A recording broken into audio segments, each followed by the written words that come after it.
What's going on, good peoples? It's yours truly, Mike here, back in the game. And once again, shout out to y'all for checking out the videos, the comments, the likes, even just checking out in general really means a lot, and I truly do appreciate it. College football week 4 was definitely interesting, as if you haven't been able to see, some of these games were crazy.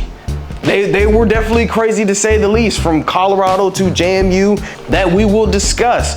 But in today's video, we're gonna discuss the takeaways from week 4 from a couple teams that I felt like should really be talked about and highlighted in today's video. Now from week 4, it all started off with Illinois and Nebraska Friday night. And this was a good way to start off week 4. Illinois definitely impressed me because I had Nebraska pick to win this game. But Illinois really set the tone very firm and strong on their first drive, really finding their bread and butter of the play action, which they ran and executed all throughout this game. Almar being able to find his key receivers like Pat Bryant for big time plays, even finding his big man in the end zone as well. But it just doesn't stop there, because it was a crazy play just before half. Torrey Cox being able to make a huge play, which probably saved the momentum of this game, because if he did not make this interception and it counted as a touchdown, Nebraska would have had all momentum going into the half, and this game could have changed in a whole completely different direction. So this is a very positive bonus for Illinois to being able to win this game on the road and being 1-0 in the Big Ten. Now, despite the loss for Nebraska, I still believe the Cornhuskers are in a good spot in this point in time. Matt Rhule has really changed this program within these past 2 years, and you can definitely feel it watching them out on the field. Yes, they have some corrections to make on defense, but you can feel that this team is different. It is very much different, being led by Dylan Raiola. But at the end of the day, he is going to be one of the big faces within the Big Ten at the quarterback position. He's doing some electric things, as we previously saw last week in that game. If you haven't been able to check it out, be sure to go check it out, some of the highlights. But he was making some electric plays at the quarterback position that you don't really typically see from a freshman.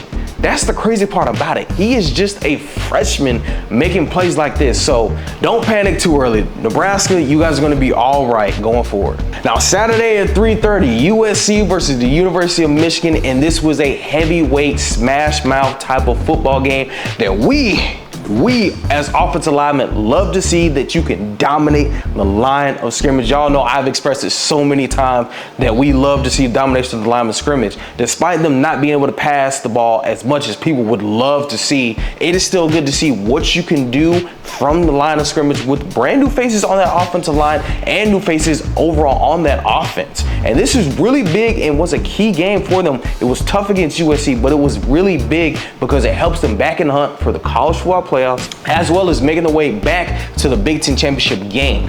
Now, another game we will discuss Saturday is JMU versus UNC, my previous school. And if you see my last video, you'll see this is what I'm talking about when I say schools are starting to catch up to the big name, big schools. You can't underestimate schools anymore.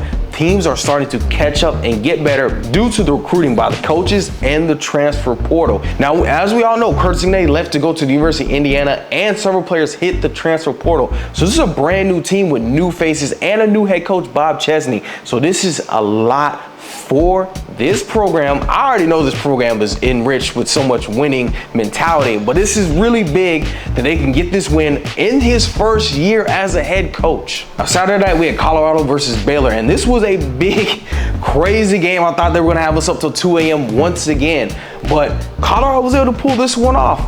But the biggest takeaway that almost everybody knows is what they have going on in the trenches, being able to block and provide time. They're doing a pretty solid job when it comes to the run game, but being able to block and buy time, and as well on the defensive side, being able to cause pressure to the opponent's quarterback and be able to stop the run.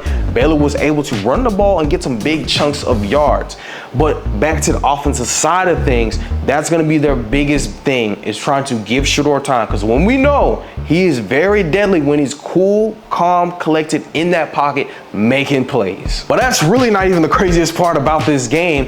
Shedeur being able to throw a Hail Mary to LeJohntay Webster for a touchdown to put them in overtime, and then executing when it matters in overtime and winning this game is really big, because they needed this win, especially after the last game against Nebraska. They needed this win, another win underneath their belt, so they can keep going forward. And who knows, their destiny is up to them at this point.